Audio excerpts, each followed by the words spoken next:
Ambassador Irwin Larocque was at the time delivering remarks at the opening of the 44th meeting of the Council for Trade and Economic Development COTED at the Pegasus Hotel in Georgetown, Guyana. The COTED is responsible for the promotion of trade and economic development of CARICOM. In particular, it is required to oversee the development, operation and implementation of the CSME. This meeting of the Council comes as our member states continue to seek ways to enhance growth. The Caribbean Development Bank has indicated in its annual review that several countries experienced lower rates of growth in 2016 than had been the case in the 3 previous years.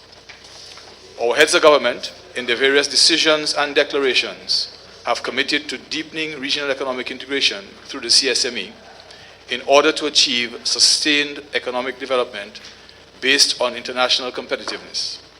The CSME is the foundation for spurring vibrant regional growth and development. The 2-day meeting focused on the establishment of timelines for the implementation as aspects of the regional flagship program.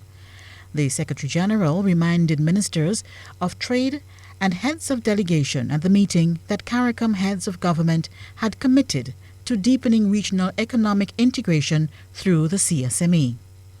The Secretary General said that the Council itself was also hampered by non-compliance with its decisions and warned that the failure to adhere to the rules of the integration movement posed a threat to the credibility of the community. They lamented the fact that some of our organs and bodies have failed to meet, to consider critical aspects of the CSME, and items remain much too long on the agenda of the councils. They also recognized the need for effective consultative mechanisms and addressing capacity constraints at the national level. The observations come against the backdrop of the slow pace in addressing some, and I say some, of the elements of the CSME. We have been discussing issues such as government procurement and basic contingent rights for a decade or more, without concluding on the matter.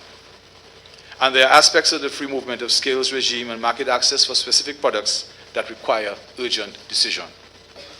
Even as the Council seeks to address those issues, it faces the challenge of non-compliance with its decisions.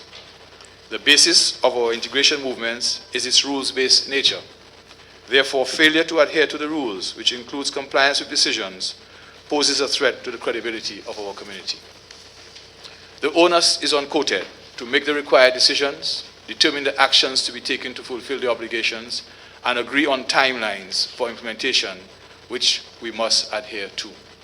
The COTED meeting also discussed the community's external trade policy and strategy and its preparation for Britain's departure from the European Union. For GBN News, I am Joseph McKee-Smith reporting.